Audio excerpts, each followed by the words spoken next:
Everyone, this is Shikha Bhardwaj and welcome to my show Guftagu of Khwahishe films. आज के हमारे guest हैं इंडियन फिल्म इंडस्ट्री के famous casting director Jogi Malang sir. With over 30 years of experience in casting and acting, ये उनकी life का profession ही नहीं बल्कि वे ऑफ लाइफ है। जोगी सर के कुछ फेमस प्रोजेक्ट्स हैं जिसमें उन्होंने कास्टिंग की है, जैसे कि RRR, उलझ, शेरशाह, कड़क सिंह और पिंक, पीकू जैसे कई सारे प्रोजेक्ट्स हैं। So let's welcome Jogi Malang sir. Hello sir, welcome to my show Guftagu of Khwahishe films. It's really very honored by having you on my show, sir. Sir, first question, what is the rewarding aspect of being a casting director? How and why this field of casting director excites you? देखिए, पहली बात तो ये है शिखा, बहुत बहुत धन्यवाद मुझे आमंत्रित करने के लिए आपके शो पे। आपको ढेर सारी शुभकामनाएं। Thank you sir. दूसरा, जैसे कि आपने कहा कि रिवार्ड, चूंकि ये मेरा अपना खुद का चुना हुआ काम है, तो मुझे ऐसी कोई अपेक्षा नहीं है कि मुझे ये इससे ये हासिल हो जाए, उससे वो हासिल हो जाए। हाँ, एक चीज़ है कि अगरचे मेरी कास्टिंग लोगों को पसंद आती है, तो मेरे लिए सबसे बड़ा इनाम वही है।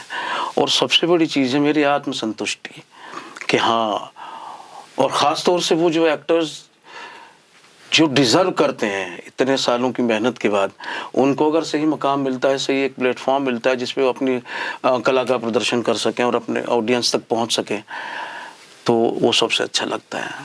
सर, जैसे आप खुद भी एक एक्टर हैं और जैसे कास्टिंग डायरेक्टर अगर एक्टर है तो वो ज़्यादा अच्छे से कास्टिंग कर सकते हैं, तो आपने कास्टिंग को ही क्यों चुना जब आप एक अच्छे एक्टर बन सकते थे? नहीं, मैं बन सकता था, नहीं, मैं अच्छा एक्टर हूँ जी। आई थिंक और इससे भी ज़्यादा नहीं, मैं जो आप समय अपना कास्टिंग में देते हैं बिल्कुल, वो अपनी मैं एक्टिंग बहुत अच्छा, बड़ा ही मुफीद सवाल आपने पूछा है। ये थोड़ा सा पीछे लेके चलूँगा मैं आपको। दरअसल जब थिएटर मेरे जीवन में आया तो उस वक्त तक ये सोच लिया था मैंने कि मुझे कोई नौकरी नहीं करनी है और अब मुझे इसी फील्ड में कुछ आगे करना है।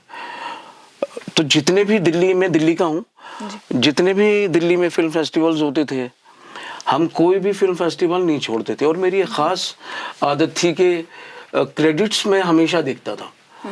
लास्ट में जो क्रेडिट्स आते हैं कि म्यूज़िक किसने दिया, डायरेक्टर कौन है, सेट डिज़ाइन किसने किया, तो उसमें एक क्रेडिट आता था कास्टिंग बॉय या कास्टिंग डायरेक्टर।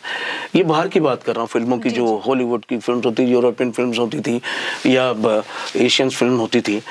तो ये ऐसी जिज्ञासा जगी कि ये कास्टिंग, मतलब वो तो मालूम था कि हाँ ये कास्ट हुआ, लेकिन कास्टिंग डायरेक्टर का ये भी कोई करता है क्या? या मुझे लगता था कि चलिए ये तो खैर डायरेक्टर का अपना एक पर्सपेक्टिव है, किसको बुला लिया, लेकिन एक ख़ास तौर से एक ऐसी चुनिंदा जॉब, जब उसके बारे में मैंने पता किया तो मुझे बहुत फैसिनेटिंग लगा। मैं आपको सच बता रहा हूँ, मैंने अपने सीनियर से इसके बारे में बात की और फिर जब मुझे, और इत्तेफाकन कह लीजिए उसी वक्त TV 18 दिल्ली में एक कंपनी बन रही थी, जो कुछ दोस्त थे जो मास कम्युनिकेशन जामिया के कुछ दोस्त थे, वो भी उसमें शामिल थे, और वो पहला फिक्शन का कुछ तैयारी चल रही थी और बराबर यही एक चीज़ हो रही थी कि कास्टिंग। जब मुझे पता चला तो मैंने कहा यार मुझे ये करना है, मैं इसको परस्यू करूँगा। मुझे नहीं मालूम था, लेकिन चूंकि मेरा थिएटर बैकग्राउंड है तो मैं तकरीबन सभी एक्टर्स से वाकिफ़ था, मैं सबको ही जानता था। तो इस तरह से ये सफ़र जो है वो शुरू हुआ और बाकी तो फिर इतिहास है। जी। तो उस समय के कास्टिंग में जब आपने शुरुआत ही किया था, तब तो फोटोग्राफ्स चलते थे, फोटोज के थ्रू आप कास्टिंग करते होंगे। जी। अब तो फिर एक समय ऐसा भी आया कि आपके ऑफिस में आके सब लोग ऑडिशन देते होंगे, अब वर्चुअल ऑडिशंस भी होते हैं, तो आप इन सबको कैसे देखते हैं? मतलब कैसे आपको ये चेंजेस? देखिए, जब तरक्की होती है दुनिया आगे बढ़ती है तो हमें भी उसका हिस्सा बनना पड़ता है। टेक्निकलिटी में जब चीज़ें अगर देखें, पहले तो पोस्ट कार्ड साइज एक्टर्स मिलने आते थे, अपने बारे में बताते थे, अपना रिज्यूमे छोड़ते थे, और ज़रूरत होती तो फिर उनके साथ हम बगैर कैमरा के एक सीन शूट कर लेते थे। मतलब कैमरा के बगैर कर लिया, एक सीन देख लिया कि हाँ यार कैपेबिलिटी है। बहुतों को तो जानते ही थे दिल्ली में जितना भी एक थिएटर का दायरा है, और प्लस जो लोग दिल्ली से या कहीं से भी मुंबई आ गए उनको भी पर्सनली जानते थे। तो जब चेंजेस हुए टेक्निकलिटी, जब बहुत सारी चीज़ें हो गई, फिर कंप्यूटर आ गए, फिर वो हार्ड डिस्क होती थी, पहले बड़े कैमरे होते थे, फिर वो डीवी कैम आए, छोटी टेप होती थी, पहले बड़ी टेप, उसके बाद तो आप इस फोन से भी कर लीजिए। तो चीज़ें बहुत आसान हो गई आज के दौर में हमारे लिए, ख़ास तौर से। तो अभी आप कहीं से भी आप बैठे हो, तो हिंदुस्तान में कहीं भी, दुनिया इतनी छोटी हो गई है, तो आप सीन भेज दीजिए और उनको ब्रीफ कर दीजिए, फिर मंगा लीजिए। अभी डेटा स्टोरेज के लिए आप कैसे, नहीं, इतना बहुत सारा डेटा क्योंकि आपके पास होता होगा? जी बिल्कुल है, हमारे पास ड्राइव है गूगल का, जिसका हम पहले तो हार्ड ड्राइव्स होते थे, पर हमारे पास अभी हमारा अपना स्पेस है खुद गूगल का, जो हमने परचेज किया हुआ है, तो वो हमारे पास है, और टाइम टू टाइम उसको हम लोग अपडेट करते रहते हैं। Okay. So being a casting director, what techniques do you use to source talent for a film or any of the project? Technique ऐसा कोई टेक्निक ऐसी है नहीं, आप जानते हैं उनका काम देख के, या किसी ने कहा कि यार ये बहुत अच्छा एक्टर है, तो टेक्निकली मतलब वो टेक्निक यूज करते हैं कि उनका मंगा लो या कुछ देख लो। बाकी तो ऐसा कुछ नहीं। जो सबसे बड़ी टेक्निक है, मैं थोड़ा सा वैसे बात करूंगा, बड़ी रूहानियत जैसी बात है कि मेरा बिलीव होता है जी, और ये बेसिक इंस्टिंक्ट है मेरी कि मैं किसी भी एक्टर से बात करूं तो आप यकीन मानिएगा मुझे समझ में आ जाता है कि यार ये एक्टर है यार, ये मतलब मेरी चीज़ को फुलफिल कर देगा जैसा मैं चाह रहा हूँ, या ये बच्चा है बच्ची मतलब कर देगा करके। तो वो एक, और चूंकि अब इतना लंबा एक्सपीरियंस हो गया है तो 2 मिनट की बातचीत में ही समझ में आ जाता है कि हाँ मैं इसके साथ आगे बढ़ सकता हूँ। जी, ये चीज़ें हैं सर। बट लेकिन ये प्रोसेस तो काफ़ी टफ होती होगी, सबको इतना पर्सनली जानना आसान नहीं है, क्योंकि कई लाखों हजारों एक्टर्स मुंबई आते हैं, आप उनसे मिलते भी हैं। जी जी। तो उस एक को पहचानना और एक उसको लॉक करना, कास्ट करना कितना मुश्किल है? देखिए काम तो जितना भी, जो भी आप काम करें, कोई काम में मेहनत सब में ही लगती है। ये थोड़ा स्ट्रेसफुल काम है कि आप, पर चूंकि मेरा खुद का चुना हुआ काम है और जो मेरी टीम है उनको भी पता है कि हमने क्या किया है कि हमने जो स्ट्रेस है ना उसको हमने मजे में बदल दिया। हम बहुत एंजॉय करते हैं अपना काम, और जब तक आप एंजॉय करेंगे तो आप थकेंगे नहीं। तो ये सबसे बड़ी चीज़, अपने काम को आप एंजॉय बनाइए, उसको मनोरंजक तरीके से करिए, तो मुझे नहीं लगता। और फिर चीज़ें हो जाती कि हाँ मैं कुछ ज़्यादा भीड़ भाड़, मुझे मालूम है कि हाँ मुझे इन 4 लोगों में से चीज़ों को करना है, और ये ऊपर वाले का शुक्रिया अदा करता हूँ कि मेरे डायरेक्टर्स, मेरे प्रोड्यूसर्स जो हैं वो जैसे मैं बिलीव करता हूँ एक्टर्स पे, वो मुझ में बिलीव करते हैं। तो जाहिर सी बात है हम तो चूज़ तो करेंगे, 3 4 5 7 8 लोग तो होंगे जी, शॉर्ट लिस्ट करके। कई बार क्या डेट्स की प्रॉब्लम हो जाती है, कई बार फाइनेंशियल प्रॉब्लम्स हो जाती हैं, तो उसकी वजह से हमको बैकअप रखना पड़ता है, पर चीज़ें हो जाती हैं, पॉजिटिवली हो जाती हैं। अब तक तो हुई हैं, इतने साल हो गए। सर कई सारे एक्टर्स मुंबई आते हैं जी, और एसोसिएशन जैसे कि सिंटा है, और सिंटा जैसे कई सारे एसोसिएशन है, वहाँ पे वो रजिस्टर भी कराते हैं। अब जैसे कि किसी प्रोजेक्ट के लिए यूपी चाहिए हमको, शूट लोकेशन यूपी है या भोपाल है या फिर कह लीजिए गुजरात है, तो हम कास्टिंग डायरेक्टर्स वहाँ जाके हंट करते हैं, ऑडिशंस भी रखते हैं, वहाँ से भी एक्टर्स लेते हैं। और कितना आसान रह गया है या कितना मुश्किल रह गया है, क्योंकि मुश्किल तो है मुंबई में रहना और वहाँ पे सारे एक्सपेंसेस को देखना, फिर अपॉर्चुनिटीज़ भी कम हो गई हैं उनके लिए, क्योंकि कास्टिंग डायरेक्टर्स बाहर जाने लग गए हैं। तो इसको आप कैसे देखते हैं? देखिए बाहर इसलिए जाने लगे हैं क्योंकि कहानी अब बाहर की लिखी जाने लगी है। अब कहानी कानपुर की लिखी जाने लगी, अब कहानी मथुरा की लिखी जाने लगी, लखनऊ की लिखी जाने लगी है, बीकानेर की लिखी जानी है, छोटी छोटी जगहों की, भोपाल की हो गई, इंदौर की हो गई है ना, जबलपुर की हो गई, महेश्वर तक में शूटिंग होती है मध्य प्रदेश में।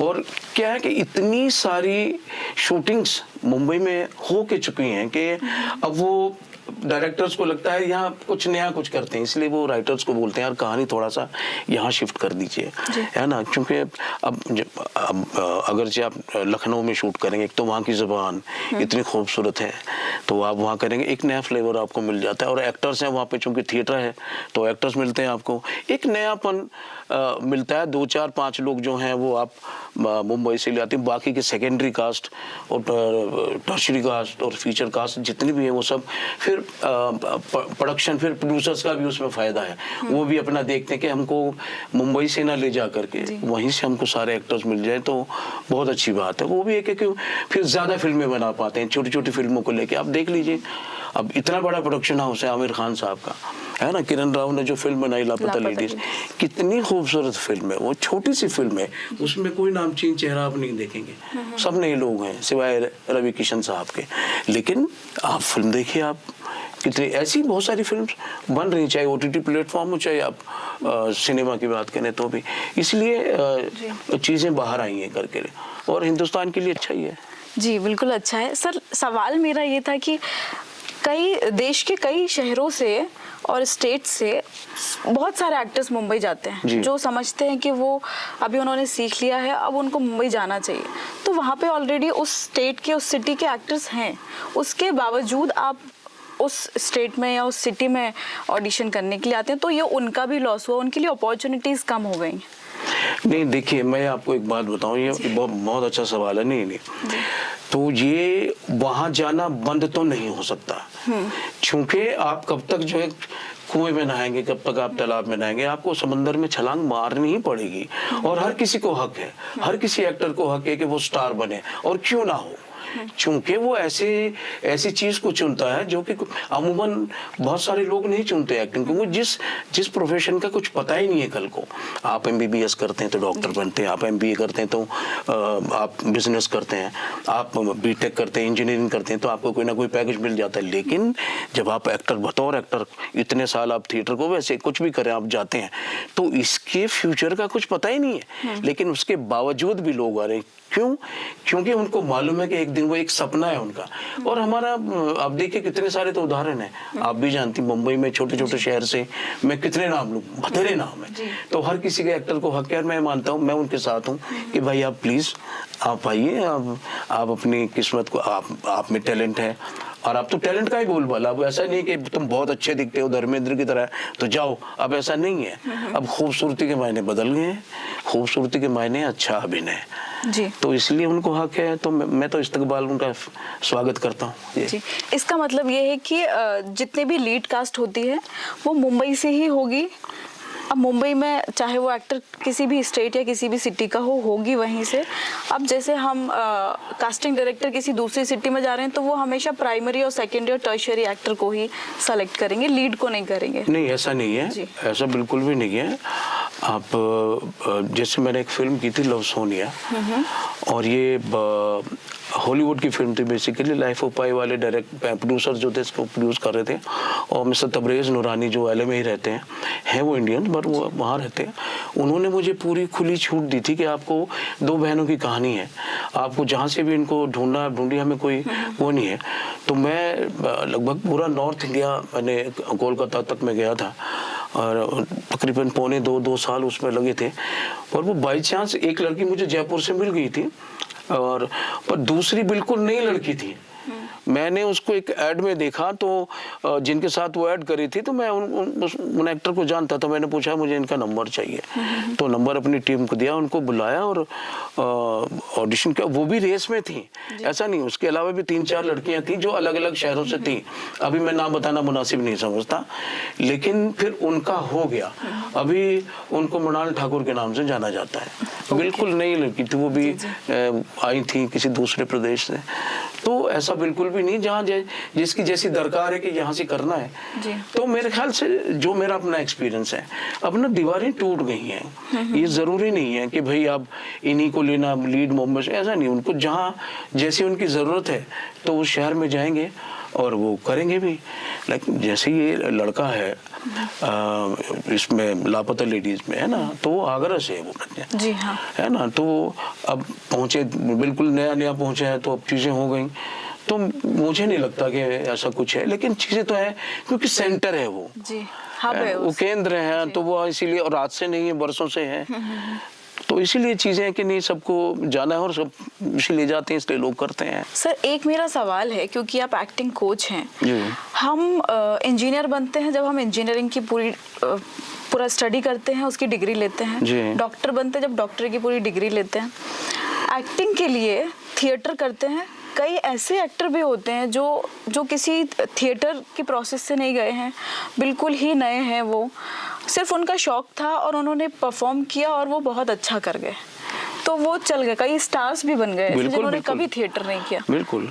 देखिए मैं बताऊं आपको, एक्टिंग जो है ना वो किताबों से नहीं सिखाई जा सकती जी।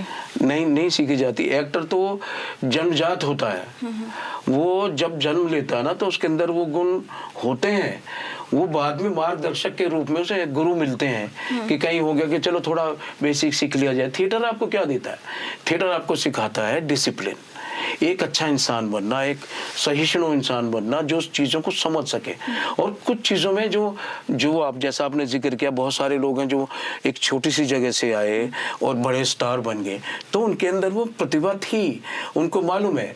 मिसाल के तौर पे मैं आपको बताऊं, आप किसी भी संस्थान से आ जाइए, राष्ट्रीय नाट्य विद्यालय से आ जाइए, आप भारतीय हिंदू नाट्य अकेडमी से आ जाइए, आप FTI से आ जाइए, आप कहीं से भी आ जाइए, जब आप कैमरे के सामने होते हैं तब ये कुछ मायने नहीं रखता है, तब आपका अच्छा टेक मायने रखता है, जो आप अपने अंदर से सोच के एज एन एक्टर कि मुझे ऐसा समझ में आया, वो सब वही टेक होता है। उसके पीछे कोई भी फिलॉसफी नहीं होती, वही एक्टर अपना काम करता है, जो उसको ठीक लगा उसने किया, कोई मेथड काम नहीं करता है वहाँ पे, तो वही होता है। इसीलिए ये चीजें जो है मार्ग प्रदर्शित करने के लिए ठीक है, जितने भी बड़े सीनियर्स या गुणीजन लोग हैं आपको मार्ग आपको प्रशस्त करते हैं, अच्छे से दिखाते हैं कि देखिए ये रास्ता अच्छा है, जो कि माँ बाप भी करते हैं, अच्छे दोस्त भी करते हैं। तो ये इसमें मेरा मानना है ऐसा कुछ भी नहीं है कि भैया आप यहाँ से आ गए तो आप ग्रेट एक्टर हो गए। मैंने बहुत सारे नामी संस्थानों के बहुत ही खराब एक्टर देखे हैं, तो इसमें कोई ऐसा नहीं है कि भाई यहाँ से निकला है तो ये हीरा ही होगा, ऐसा बिल्कुल भी नहीं मैं मानता। कोई भी प्राइवेट इंस्टीट्यूट से भी आ जाए या बिल्कुल आ जाए, न्यू कमर आ जाए, बिल्कुल आ जाए, वो बहुत अच्छा होगा जी, बिल्कुल अच्छा होगा। तो ये इसका कोई मापदंड है नहीं।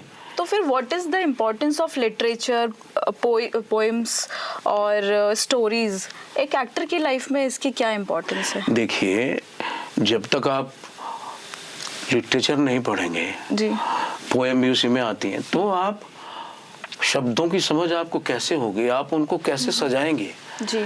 राइटर के लिए, बतौर राइटर जो लिख रहा है आपको स्क्रिप्ट, वो भी तो पढ़ा है ना।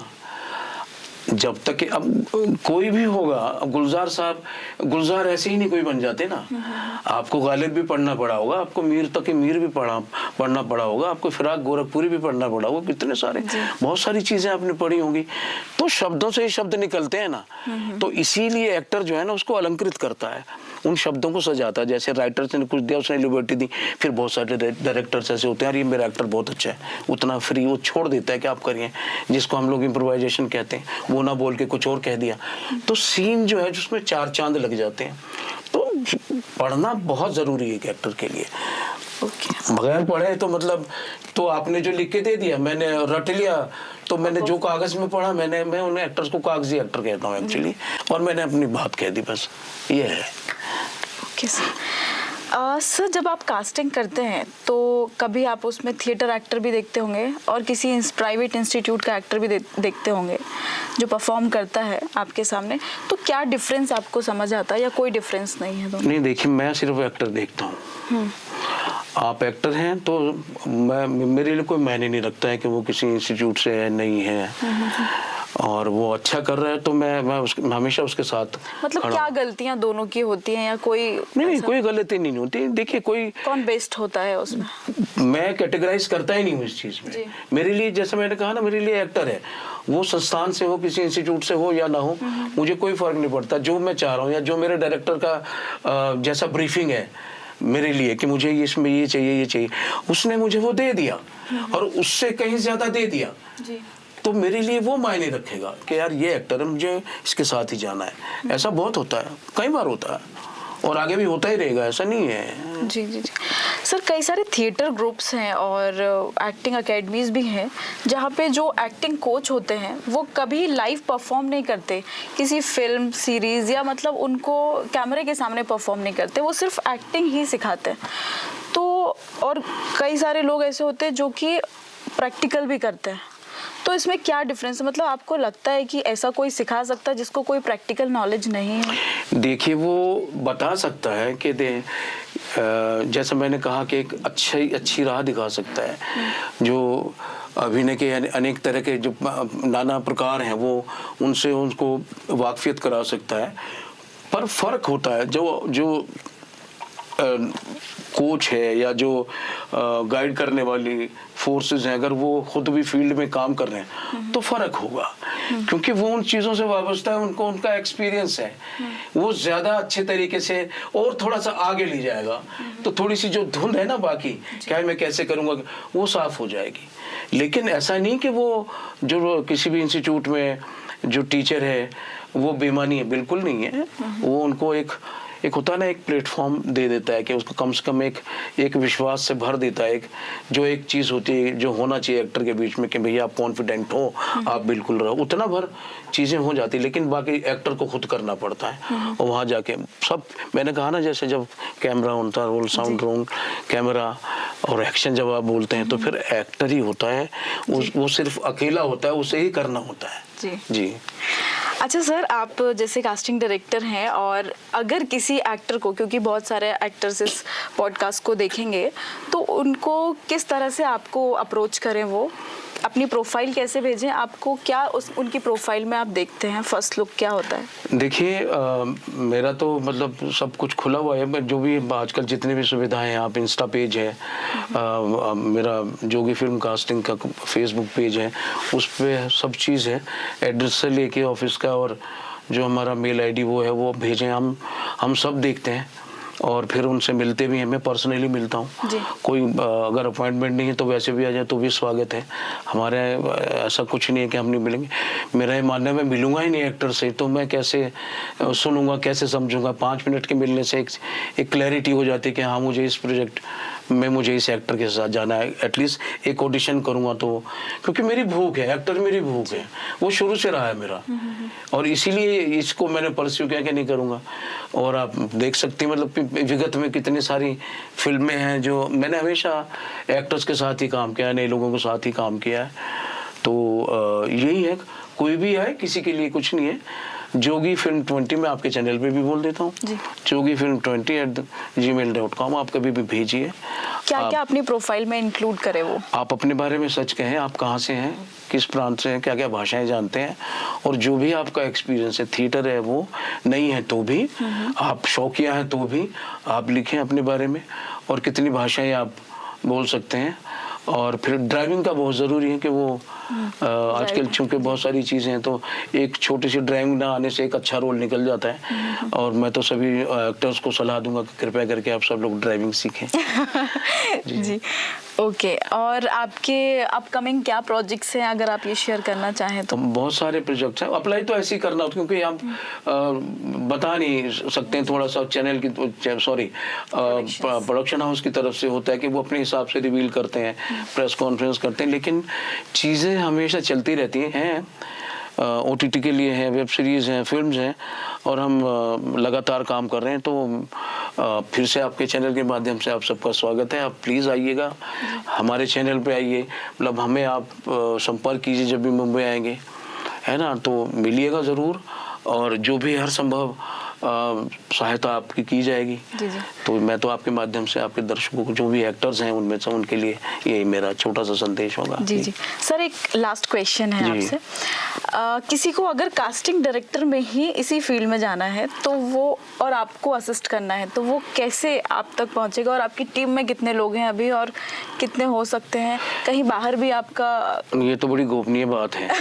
कितने लोग हैं जी। मैं ये बता देता हूँ कि कास्टिंग डायरेक्टर बनने के लिए, मैंने पहले भी बहुत सारे इंटरव्यूज में बात कही है।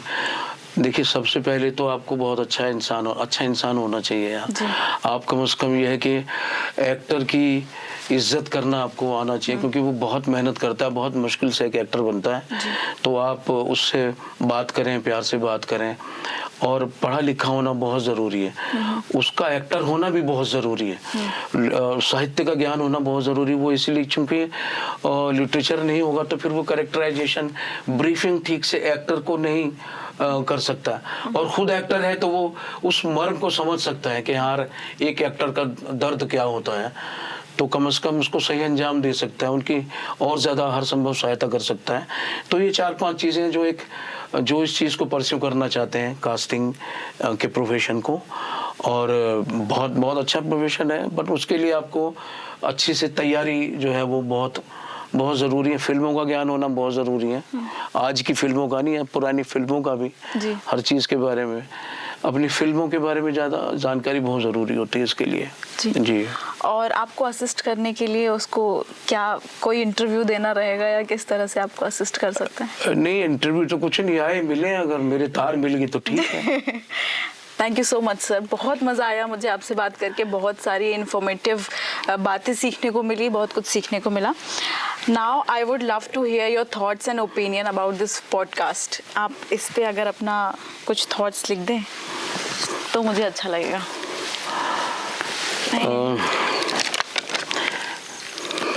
मैं तो शुभकामनाएं लिखूंगा। और शुभकामनाएं लिखिए। और जिस तरह से इस तरह का ये जो प्रोग्राम है, कम से कम एक नए जितने भी लोगों को, मतलब जैसे मेरा प्रोफेशन कास्टिंग का है, तो जो भी ये सुनेंगे, जो देखेंगे, उनको बहुत फ़ायदा होने वाला है, ऐसा मैं उम्मीद करता हूँ। तो मेरी तरफ से आपको और पूरी टीम को ढेर सारी शुभकामनाएं। Thank you so much.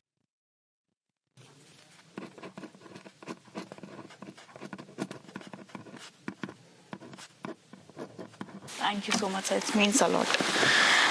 I have something for you, sir. ये क्या है? एक छोटा सा फ्रेम है और ये भी।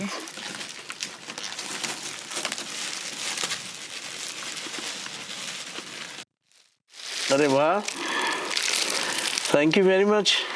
Last time I met you और हमने ये फोटो क्लिक किया। दोस्तों, ये इससे अच्छा गिफ्ट मेरे लिए नहीं हो सकता था। ये बहुत ही खूबसूरत याद है मेरी, और बहुत अच्छा है ये। God bless you. Thank you so much. God bless you. Thank you very much.